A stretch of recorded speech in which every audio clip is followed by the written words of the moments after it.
அனைவருக்கும் வணக்கம். என் பெயர் சி. ஜீவன். ஒவ்வொரு வயசு சோறு உண்ணம்போதும் எங்கள் நினைத்து பாருங்கள். நீங்கள் ஒருபோதும் உணவை வீணடிக்க மாட்டீர்கள். இதுவரை விளம்பரத்தில் ஈடுபடாத ஒரே தொழில் விவசாயம் தான். என்ற விவசாயம் தொழில்கள் நம் உயிர். உணவு அனைவருக்கும் வேண்டும். நான் யாரும் விவசாயம் செய்வதில்லை. தண்ணீர் அனைவருக்கும் வேண்டும். ஆனால் யாரும் அதை சேமிப்பதில்லை. நிழல் அனைவருக்கும் வேண்டும். நான் யாரும் மரங்களை வளர்க்க மாட்டீர்கள். இந்த உலகம் நிச்சயமாக எங்களை தேடும். இந்த நேரம் விவசாயம் மட்டுமல்ல, விவசாயமும் கோதூரத்தில் கலந்து போயிருக்கும். சினிமா பார்ப்பவரெல்லாம் சினிமா நடிக்க ஆசைப்படுவார்கள். ஆனால் சோறு சாப்பிட நம்மெல்லாம் விவசாயம் செய்ய ஆசைப்படுவதில்லை.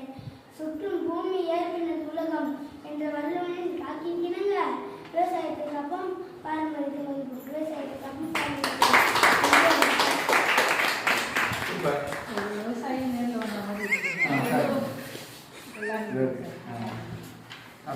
மார்க் போட்டு